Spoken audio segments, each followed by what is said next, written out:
Welcome to the Ancestral Findings Podcast. This is episode 201. Do you feel like you've reached a point where you have no other resources to search for your ancestors? Don't forget about alternative sources. They may just have the clues you need to move forward. Today, you'll learn how to use these sources.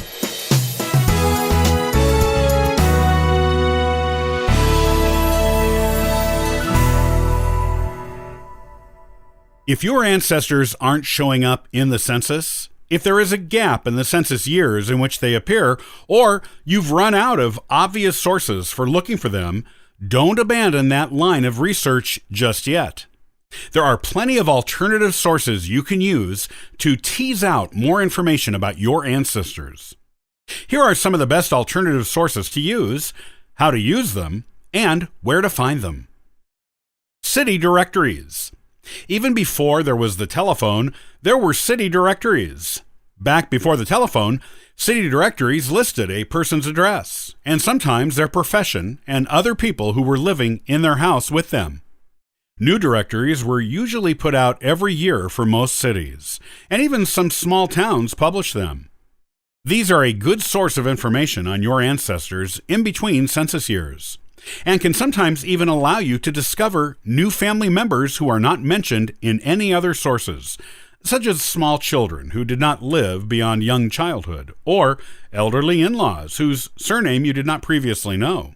You can find searchable old city directories online at Ancestry.com for a membership fee. Some other sites, such as the US Gen Web Project, may also have city directories to search for free. If you are in a town that has an archives building or a library with a genealogy department, you can often find old city directories there to look through by hand. City directories first started coming into use in the mid-19th century and go up to the present. The social sections of old newspapers.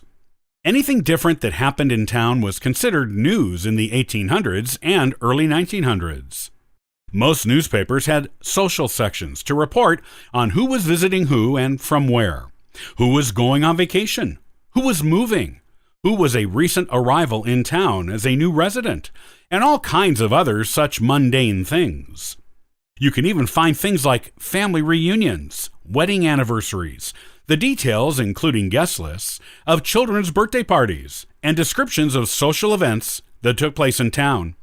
Even in private homes, including who attended. You can get all kinds of details on your ancestors' personal lives from these news pieces. Ancestry.com, genealogybank.com, both subscription sites, and the US Gen Web Project have extensive searchable collections of old newspapers from all across the country. They are well worth using to look for family history information. Old yearbooks. Old yearbooks are increasingly being published online, mostly on Ancestry.com, but sometimes in other places. These will give you not only information on what your ancestors did in high school, but will often give you insights into what their classmates thought of them, and sometimes even a photo, or more than one if your ancestor was in a club or group. When you think you have run out of places to look for family history information, don't forget to look for alternative sources. There are plenty. These are just a few examples of the many hidden genealogical gems that are available for you to use to continue and even add to your ancestor search.